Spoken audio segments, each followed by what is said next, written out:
ভালো থেকো সব সময়। হ্যাঁ, তুমিও ভালো থেকো। বিয়ে কবে করবে?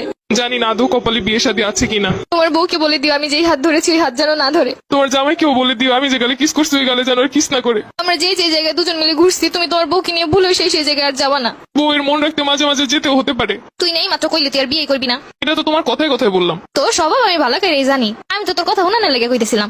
ছেড়েই তো চলে যাচ্ছ, তাহলে আবার এইগুলো কেন বলতেছো? ঠিকই তো বলছো, আমি কেন এগুলো বলতেছি এখন? আমাকে ছেড়ে খুব ভালো থাকবে তাই না? ভালো তো থাকতাম, কিন্তু এই 2-3 বছরে তো হাজার হাজার টাকা খরচ হয়ে গেছে আমার। ঘুরতে গেলে গাড়ি ভাড়া তো আসি, ফুচকা খাওয়ানো, চটপটি খাওয়ানো, আইসক্রিম খাওয়ানো, এইগুলোর পিছনে 70 টাকা গেছে আমার। কষ্ট পেও না, যখন জামাই হবে টাকা পয়সা হলে তোমাকে সব শোধ করে দিব। তোমার কিন্তু মাঝে মধ্যে এমবিও বইটা দিতাম আমি। হ্যাঁ ঠিকই বলছো, আমি তোমার কাছ থেকে নিতে চাইছিলাম না, তুমি আমাকে জোর করেই দিছিলা। তখন তো বুঝি না এগুলো সব লস হয়ে যাবে। আচ্ছা জামাই হলে ওটাও শোধ করে দিব, টেনশন করো না। ঠিক আছে, ওইগুলো শোধ করে দিলে আমার আর মনে কোনো কষ্ট নাই।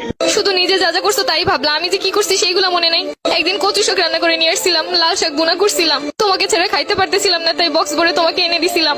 আচ্ছা, আমার যখন বউ হবে আমিও তোমাকে লাল শাক আর কচু শাকের তরকারি রান্না করে বাটি ভরে দিয়ে আসবো। চেয়েছিলে এই শীতে রাজহাঁস রান্না করে খাওয়াতে আমাকে। ইচ্ছে তো ছিল কত কিছুই, কিন্তু হলো কই? সবই তো ঠিক ছিল, শুধুমাত্র একটা স্বপ্ন দেখে এভাবে চলে গেলে। আর আমার এই শীতে রাজহাঁস খাওয়া হলো না।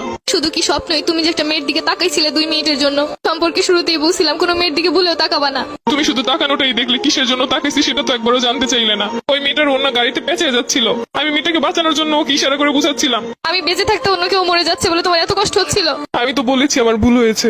কিছু কিছু ভুলের কখনো ক্ষমা হয় না, এটা তো জানো। আর তুমি তো জানো আমি সবকিছু সহ্য করতে রাজি, কিন্তু মেয়েদের ব্যাপার নিয়ে একদমই সহ্য করতে পারি না। তাই তো আর আটকাতেও পারছি না। দোয়া করি সুখে থাকো সব সময়। তুমি আমাকে খুব সহজে ভুলে যেতে পারবে তাই না? ঘৃণা মানুষকে সবকিছু করতে শিখায়। ভাবতেছি এতদিন যার সামনে তোমাকে বউ বলে পরিচয় দিচ্ছি, পরবর্তীতে কি হবে? তাদেরকে বলবে আমি মরে গেছি। জীবন তো কারোর জন্য থেমে থাকে না। আচ্ছা, কিছু মনে না করলে একটা কথা বলি। আমি যা আবেগের বসে তোমার একটা পায়েল কিনে দিছিলাম, ওই পায়েলটা কি ফেরত দেওয়া যাবে?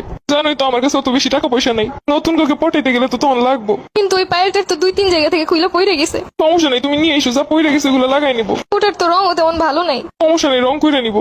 আচ্ছা ঠিক আছে। আর শুনো, এই শীতে গোসল করো প্রতিদিন। আগে শীতে কত বলে বলে গোসল করাইছি। তোমার আর আমাকে নিয়ে এখন চিন্তা না করলেও চলবে। তোমার আর আমার পথ এখন আলাদা। তারপরও মনে তো কোথাও একটা রয়ে গেছো। এত সহজে তো চাইলেই ভুলতে পারবো না।